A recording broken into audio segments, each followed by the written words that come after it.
rather than a private konteks seperti itu. Ya tentu saja ini diselenggarakan umumnya oleh pemerintah seperti puskesmas itu ya. Kan kepentingannya untuk masyarakat banyak. Tetapi nanti ada layanan-layanan individu umumnya itu diselenggarakan oleh swasta. Walaupun pemerintah juga tetap mengadakan rumah sakit khusus. Tapi dalam hal yang terkait dengan informatika kesehatan itu bisa ada pembagian seperti itu ya. Umumnya perhatian dari pemerintah karena sifatnya massal. Baik, itu kita bercerita mengenai public health informatik. Sekarang kita masuk ke hal yang kedua, digital academic. Ini yang akan menjadi bahasan kita selama perkuliahan ini ya. Digital academic ya sesungguhnya seperti yang sekarang kita lakukan itu sudah berlangsung sebetulnya. Sudah dimulai dengan adanya pandemi ini ya.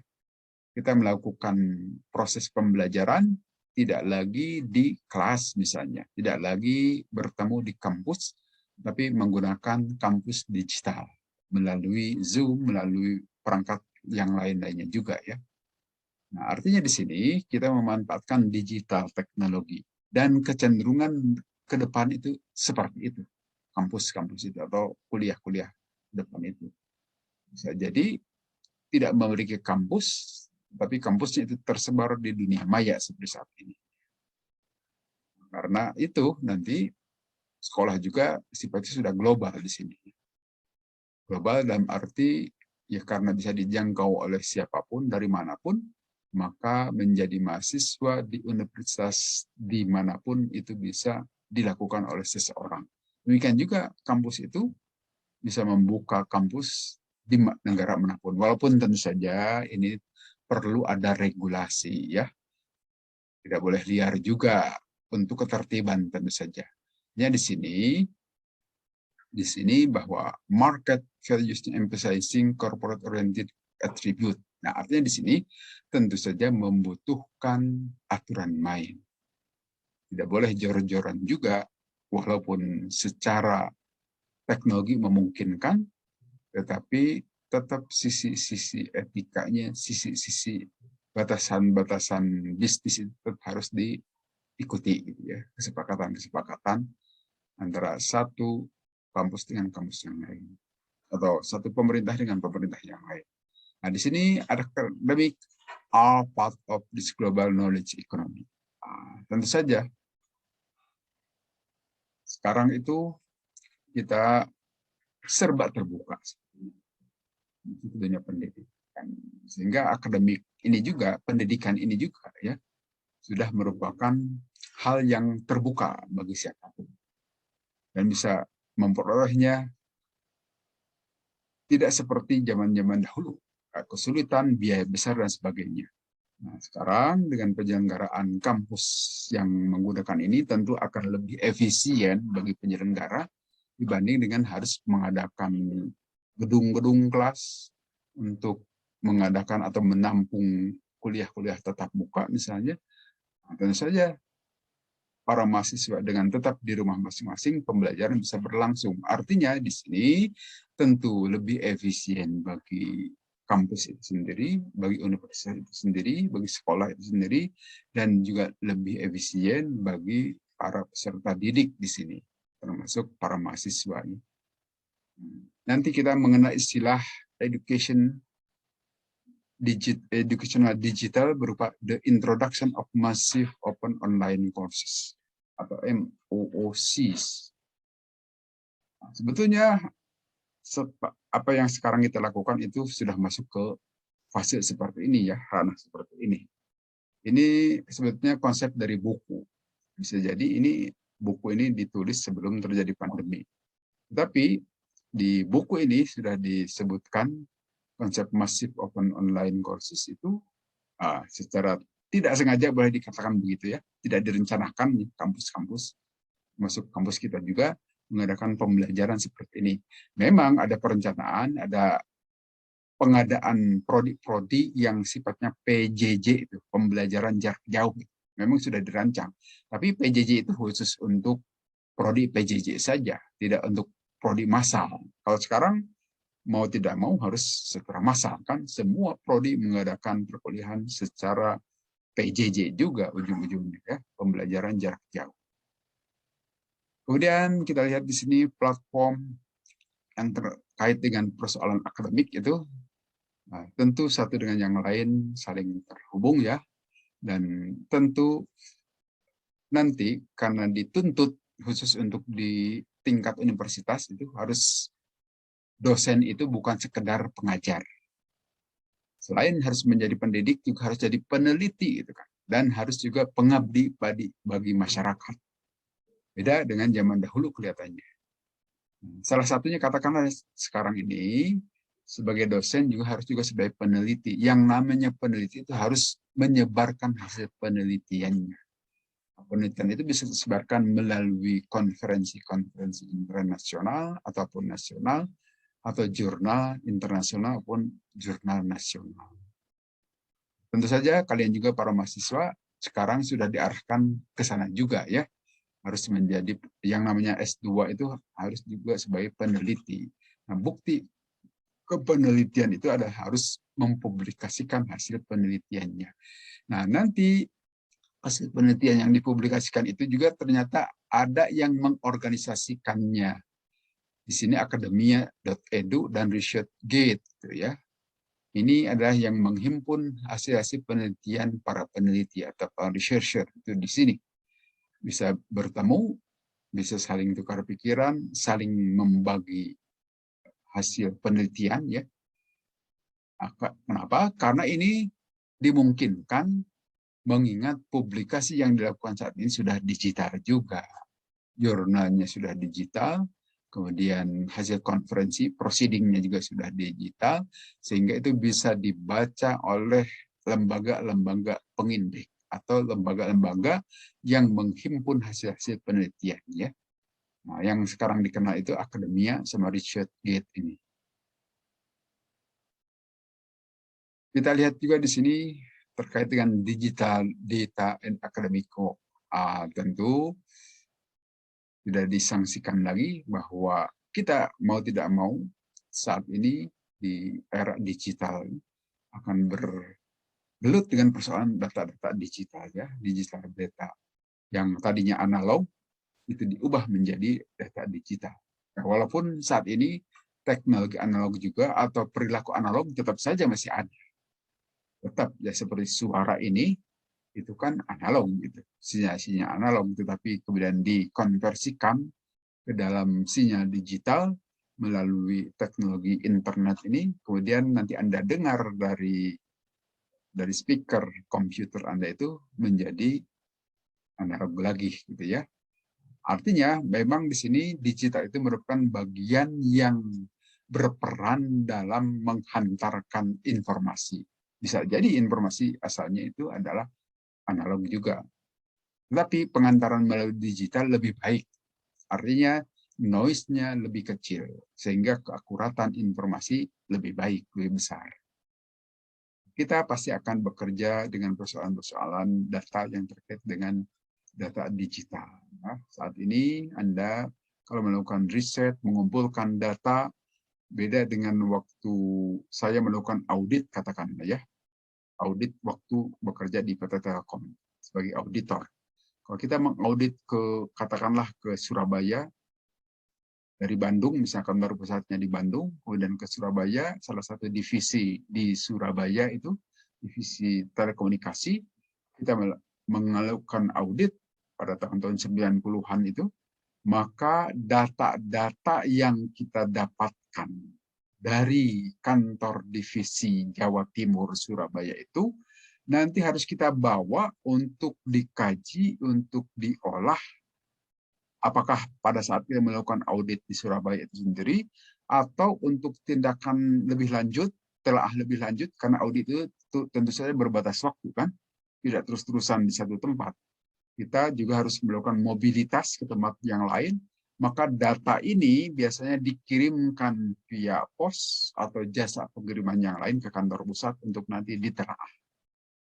Itu sebelum teknologi internet marak.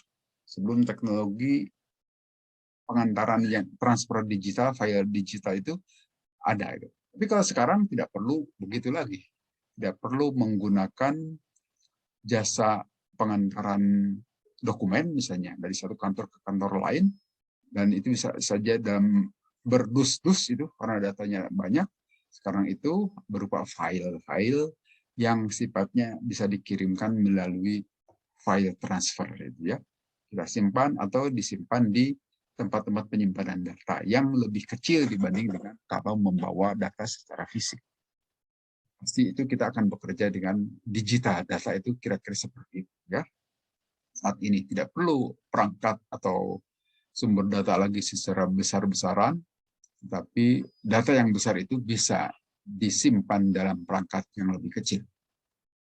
Nah, tentu saja di sini juga kita mengenal big data, data yang sangat besar atau huge data set, data yang sangat besar yang itu akan dihasilkan oleh interaksi manusia. Kalau sebelumnya kita hanya menghasilkan data-data yang kita inputkan saja, tentu saja data yang diperlukan. Tetapi dengan keberadaan saat ini perkembangan teknologi, semua hal yang terjadi dalam kehidupan ini, termasuk interaksi antara manusia, interaksi dari sisi waktu, apa yang dibicarakan, bagaimana kita membicarakannya, itu bisa direkam menjadi data. Ya. Bukan sekedar data-data yang sifatnya teks, tetapi beragam data.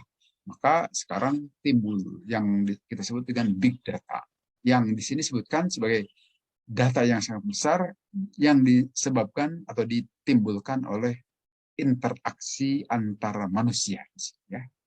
Karena di situ ada teknologi digital yang bisa merekam, yang bisa menangkap apa yang terjadi di lingkungan sekitarnya.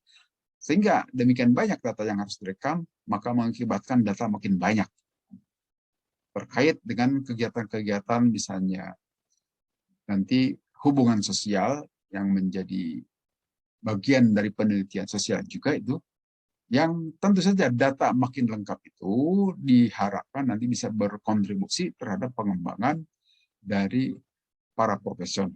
Artinya makin banyak data, makin banyak informasi, sehingga makin banyak knowledge yang dimiliki oleh sekelompok atau seseorang tersebut. Dalam arti itu baru bisa berarti menjadi informasi, menjadi knowledge jika dikelola dengan baik. Maka di sini butuh teknologi big data, bagaimana pengelolaannya, bagaimana bisa memberikan manfaat sehingga menjadi pengetahuan yang berarti. Itu bagian dari digital akademik yang kita lihat. Dan menjadi riset-riset dikembangkan terus saat ini ya. Kemudian juga ada diskursus mengenai smart school, yang tentu saja ini untuk di tingkat sekolah menengah, dasar dan menengah, dan juga ada pendidikan tinggi, smart university. Tentu ini merupakan model of tertiary education in which academic are proficient in employing digital media for teaching and research. Ini yang disebutkan di awal tadi, bahwa penyelenggaraan pendidikan itu menggunakan konsep smart school, smart university, itu hanya butuh di sini ada media-media yang sifatnya digital. Tidak butuh lagi ruangan. Jadi sekarang kampus-kampus universitas yang luasnya berhektar-hektar katakanlah, bisa jadi nanti mengkerut. Ya. Dalam arti mengkerut itu proses penyelenggaraan pembelajarannya itu tidak lagi melibatkan kampus yang luas itu, tetapi cukup saja melalui jaringan digital ini. Mahasiswanya bisa tersebar di beragam tempat. Tapi bukan berarti nanti kampus itu akan kehilangan makna. Tetap saja bisa bermakna untuk kepentingan lain, gitu ya. Artinya di sini pendidikan ke depan tentu saja bukan berburu dari sisi fasilitas, dari keluasan kampus, tetapi dari kualitas pendidikan itu yang harus menjadi perhatian. Karena para penyelenggara universitas tidak dipusingkan lagi dengan luas kampus yang harus disiapkan, gedung-gedung yang harus dibangun, yang itu membutuhkan biaya cukup tinggi, tetapi bagaimana fasilitas penyelenggaraan pendidikan yang sifatnya tadi melekat sebagai bagian dari smart university atau smart school bisa diselenggarakan, yang bisa jauh lebih murah dibanding dengan kalau menyediakan tanah yang luas dan gedung-gedung yang banyak. Di sini tentu saja nanti terkait dengan data yang besar tadi yang dihasilkan dari interaksi manusia dan menjadi perhatian dari bidang akademik, gitu, tentu saja harus menghendaki sebuah reputasi. Artinya dari hasil pengelolaan data yang besar secara akademik itu harus memberikan makna, gitu, harus memberikan arti. Nah, di sini tentu membutuhkan proses pengelolaan yang baik juga. Karena untuk menghasilkan nilai-nilai yang memiliki reputasi untuk kepentingan inovasi ataupun untuk pengayaan pengetahuan itu bagi manusia tentu membutuhkan manajemen atau pengelolaan yang baik juga dari data, big data tadi. Nah, di sini yang ditantang adalah para akademisi. Masuk di dalamnya akademisi itu para mahasiswa juga ya, untuk melakukan riset-riset menghadapi kenyataan saat ini, dunia saat ini, yang setiap langkah dan jejaknya itu bisa menjadi data, yang mana data itu bisa diolah nanti menjadi informasi, informasi itu bisa menjadi pengetahuan, yang pengetahuan ini bisa nanti mendorong pada terjadinya inovasi-inovasi dan juga perbaikan-perbaikan yang tentu saja ujungnya harus memberikan manfaat bagi manusia itu sendiri. Tentu ini membutuhkan konsep-konsep yang sistematis dan bisa logis untuk diterapkan, ya. Apakah itu dilakukan secara natural, ya, netral, atau saintifik? Ya, tentu saja ini membutuhkan riset dan penelitian dan juga penyikapan yang serius dari para akademisi. Apalagi di sini dalam dunia digital. Artinya besarnya data bukan menjadi halangan, harusnya begitu, tetapi itu menjadi sumber kekayaan untuk makin memberikan nilai tambah yang makin inovatif, ya, makin mengayakan pengetahuan. Nah, di sini juga tentu Anda sudah mengenal ya, sosial media juga bisa menjadi sumber data, bisa menjadi sumber-sumber informasi juga, dan bisa juga menjadi sumber pengetahuan. Artinya juga bisa mengayakan big data tadi, dan bisa menjadi perhatian dari mereka yang bergelut di bidang akademik di dunia digital juga. Demikian juga dari blog yang dimiliki pribadi-pribadi untuk memperluas cakrawala pengetahuan di dunia akademik, ya. Itu kalau dikumpulkan menggunakan perlengkapan digital. Demikian juga effective dimension of digitized academy, ya.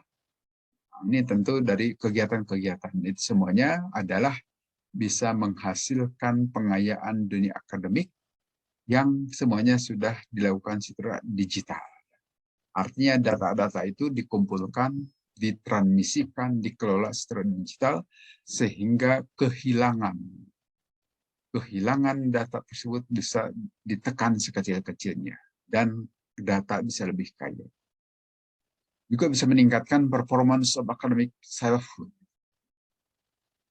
Tampilan dari pribadi akademik sendiri itu bisa makin baik. Artinya kalau tujuan pendidikan itu untuk makin memberikan wawasan yang baik bagi para peserta didik dalam hal membentuk, mengayakan pengetahuan dan juga kepribadian, atau istilah lebih lanjutnya peningkatan akhlak, gara-gara pengetahuannya bertambah sehingga makin mengikuti ilmu padi itu, makin berisi itu padi, makin merunduk. Kira-kira seperti itu juga ya di sini. Performansi dari para akademisi makin ke sini makin bisa memberikan manfaat, kepribadiannya makin baik juga, ya.